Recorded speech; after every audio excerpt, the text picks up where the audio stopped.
think at the very beginning it was really all about what we really care about, what we are passionate about, where our love and interest and everything that we care about is based on. And to be honest, it was very easy when we from all the options we had, from all the routes that we could have taken, like saying like this is a retro anime game, it was a no-brainer, really. From a technical side, like we knew how to pull it off, but also from like an inherent like passion that we have for the thing. I think for the gameplay side, originally the game was supposed to be 1 to 2 players, so either 1 player or 2 players. But then when I joined Shape Farm, I came with a lot of experience having worked on It Takes Two, Split Fiction, A Way Out.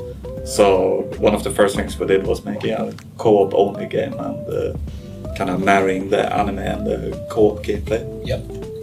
I think the first version of the game was very, very, very different. It had like it was top down, you know, and the characters were like these little robots running around. So like from an aesthetic point of view, from a gameplay point of view, it was very, very different. So when I joined the project, you know, I started working on with the art, like I think very early I said like, can we make it anime? Can we replace these little robots, you know, with the characters? And that became Maki there. And can we bring the camera a bit closer? You know, can we be closer to the action so you can see like the characters moving and acting? And when Jacob came along, you know, he was like, oh wait, can we bring the camera even lower? You know, and that started basically evolving into the game we have today, where we have like a third-person adventure. So at the end of the day, I think you can fight what you care about and what you're passionate about, and I think that's the proof of in Orbitals.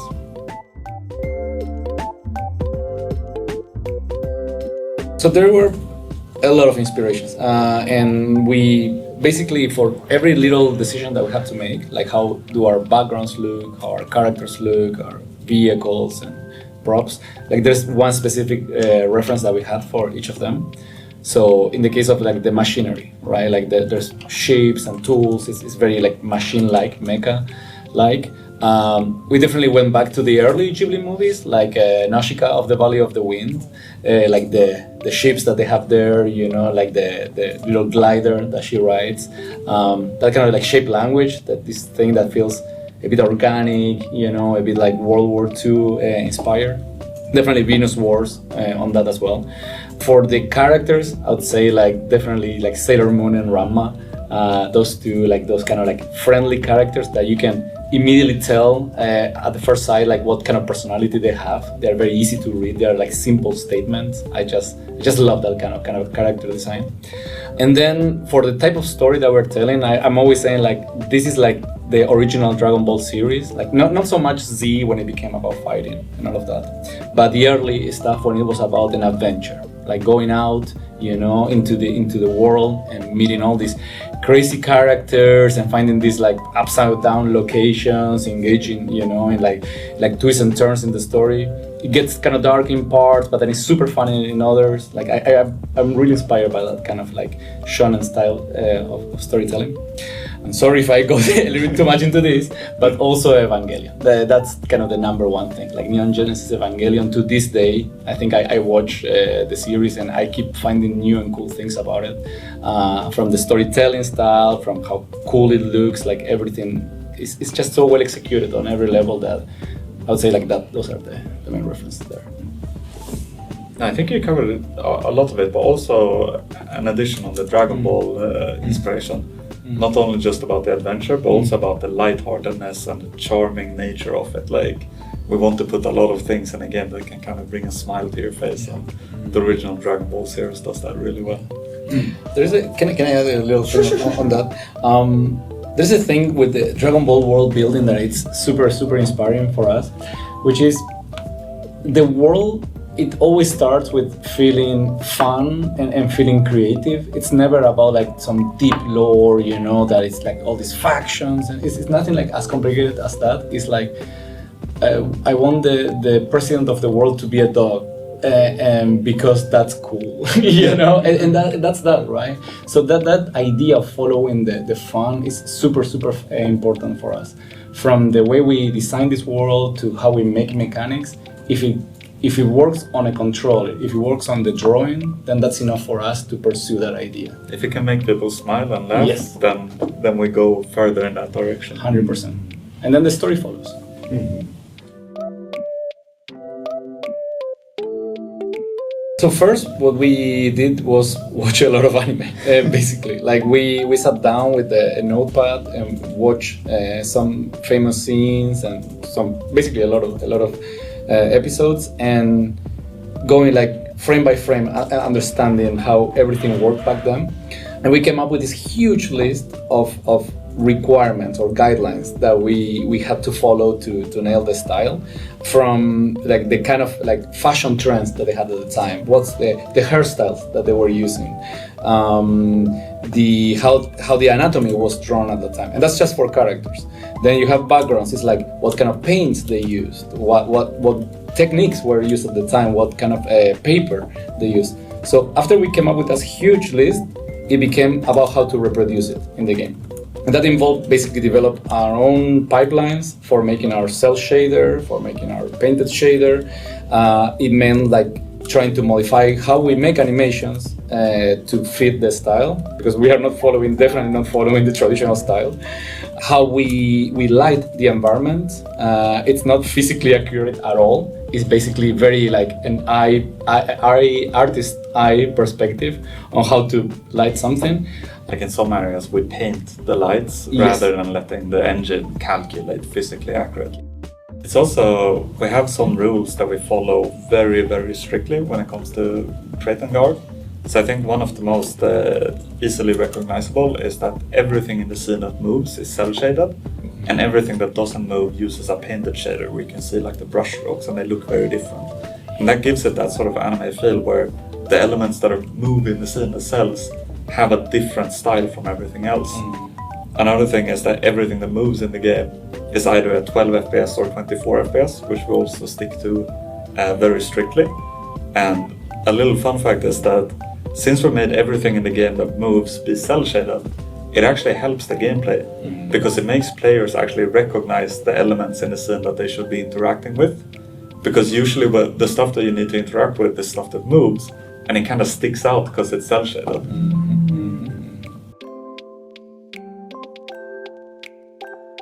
I think the whole main menu and the whole like experience from starting the game, we spent a lot of time on getting that like just right. We want it to be like not just when you get into the game, you get the experience. Like from the first second that you boot up the game, everything you see is like a unified package, you know?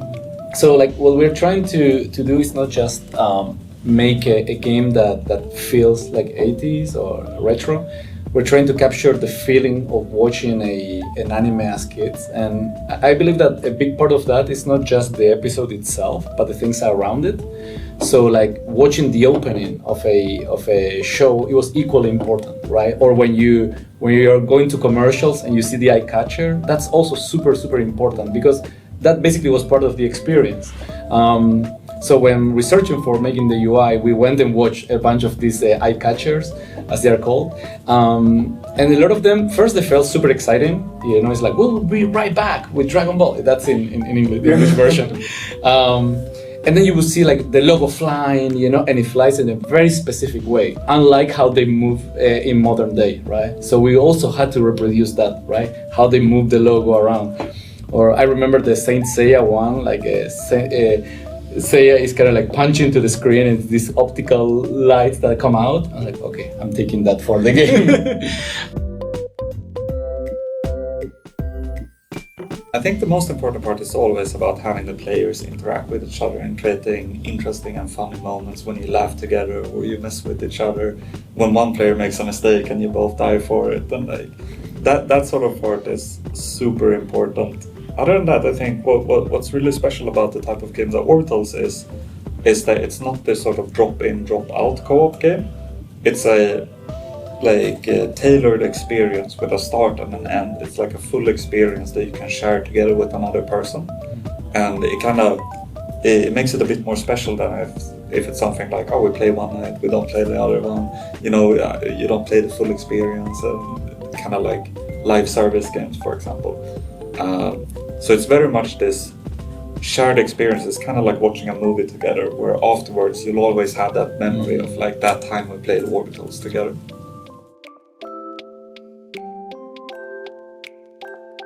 So obviously there were a lot of styles back in the day, but I see something like it's like a through line. The characters felt very idealistic. Like it felt like very hopeful in a way. Like I feel like there was no cynicism. There was a lot of like a pure goal and yes, like, exactly. a lot of heart. Yeah, exactly. I feel like in modern day we've become a bit more cynical, you know, about like distrusting like the government, distrusting like people in power. Like it becomes very, like a bit of a negative, you know, tone. Whereas like things from the time it felt very like hopeful, right? It felt like that we could trust in our friends, we could trust in ourselves, you know, and achieve everything we wanted.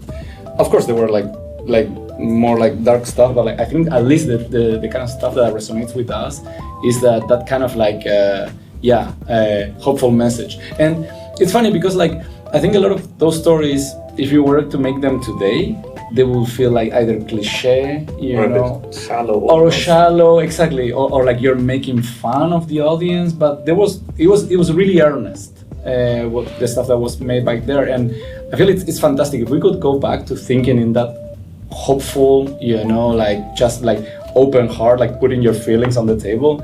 I think things would be great. I think one way of putting it is like nowadays we value things not being black or white. We want we want characters and motives and like everything to be a bit gray, have a bit of both. But back then, like characters were just like fully, purely, passionately who they are, and I think that's also like a little bit who we are as people as well. So hopefully it comes across in how the game feels. Yep.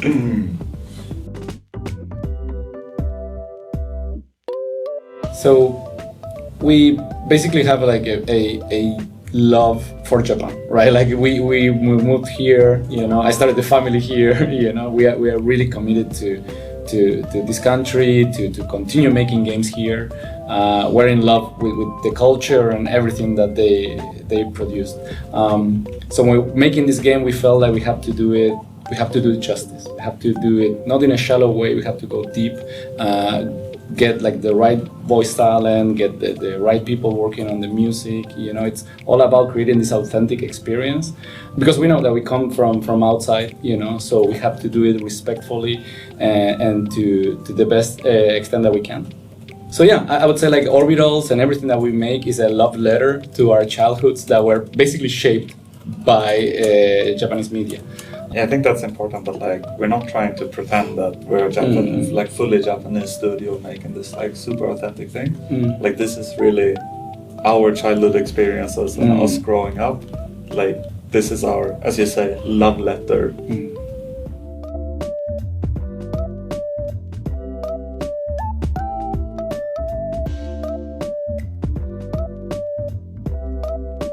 Cut scene が 2D でゲーム内の描画が全て 3D なんですけれども、シェーダーとかアンリアルで開発してます。キャラクターがセルシェーディング、3色式の特別なシェーダーを使っていて、で背景グラフィックスに、別の筆で描かれたような、シェーディングを区別にシェーディングしています。ですので、サードパーソンカメラ、ゲームの中に 2D サイドスクロールのカメラとかもありますけれども、そちらが全て 3D で描画しています。フィルムカメラで撮影した表現を表現しようとしていて、最初の1年間ぐらい、開発の中で、そういうポストプロセス、描画に対する研究はしてきて例えば昔のその撮影プロセスの中に、セル画から上の光が点滅したって下の、背景イメージに影とかもちょっと映したりしていた表現がありました。そういう、あとフィルムの例えばフィルムグレーンやハレーションというフィルムエフェクトとかも、昔のアニメはあったと思いますけれども、こちらも、似たようなポストプロセスなんかエフェクトをアンリアルエンジンの中で作っておりましたので、それを重ねて昔の表現のシミュレーションしようとしてますね。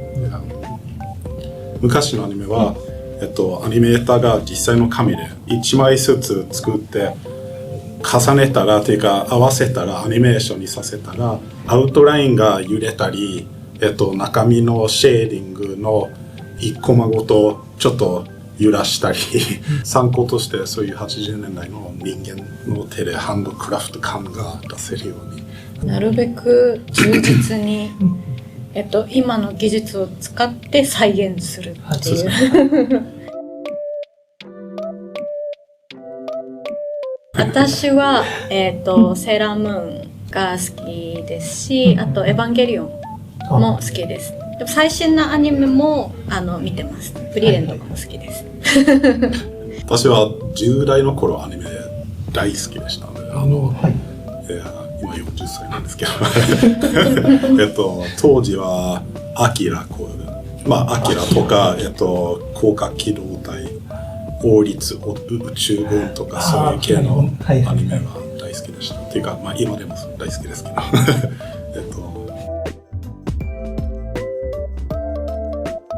シェイプファームが株式会社として登録していたのは2013年でしたっけ。その前は、フリーランス会社としてもあったんですけれども、今のプロジェクトの開発し始まる前までは協力スタジオとして、東京のゲーム企業の中で、いろんなサポートスタジオとしては活動してきました。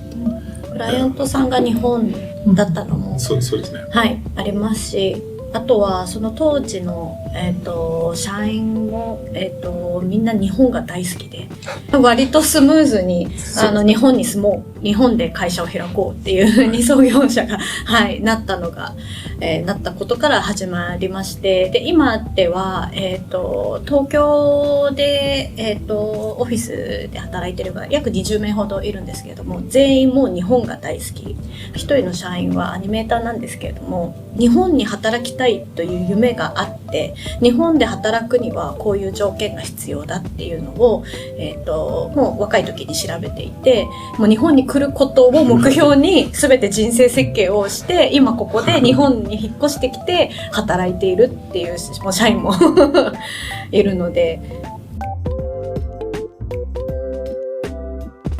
遠くにあるものをよりシンプルなディテールで表すことが、ゲームの中で桑原フィルターというフィルターを使ってますけれども、遠くにあるものは筆で書かれたような、写しになるんですけれども、それを 30fps 以上で、描画できるような処理負荷の作業が大変でした半年すると、描画が重かったんだけどやっと処理負荷ができたので、それがチャレンジとしての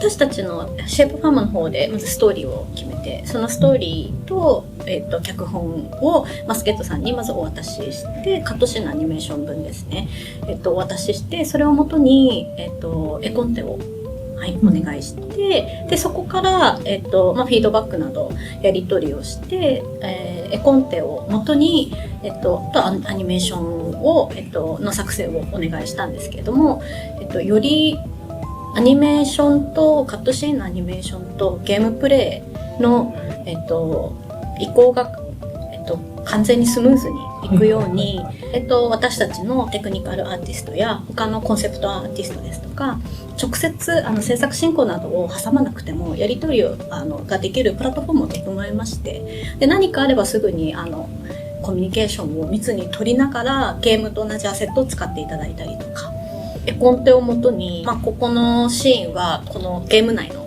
この場所になりますっていうのを、マスケットさんとミーティングをさせていただいて、でその場所が決まったらもうそこ以外もう何も追加もしないし、そこをロックして、カットシーンとゲームプレイを合わせるっていう作業、をしていたので、割と早い段階からカットシーンが出てくる、エリアはもうロックしていました。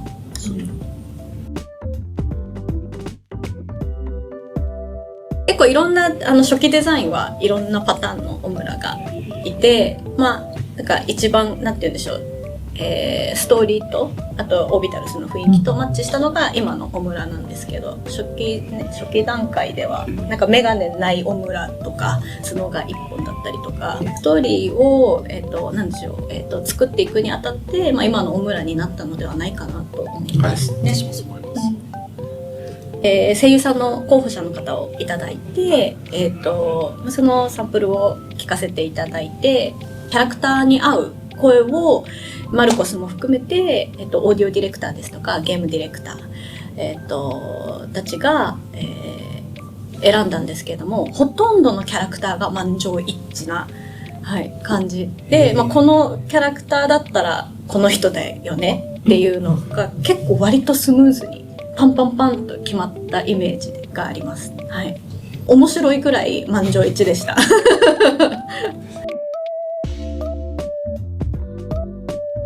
正直、無名というかしがないインディーズスタジオなので、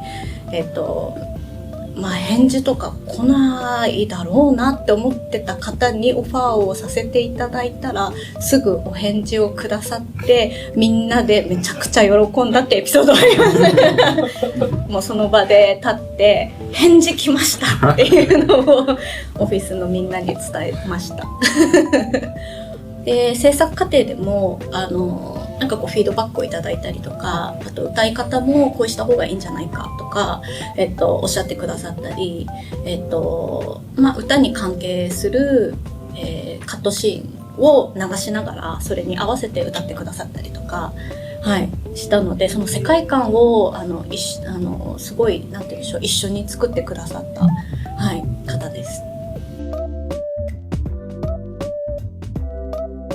私個人的にはアニメーションやキャラクターの可愛さを推しているので、そちらに注目していただきたいのと、あとすごく、ゲームをされない方でも進めやすいようなゲームデザインになっているので、気軽に遊んでいただきたいなと思います。家族やあと家族と一緒にですとか、パートナー、友人とかとそうですね、気軽に遊んでいただきたいなと思います。I hope you have a very fun time exploring this game. We put a lot of love and effort into the environments and all the interesting creatures and all the different kinds of puzzles you can explore in this game. I really hope you have a fun time playing it. Looking forward to seeing people's reaction. Thank you very much.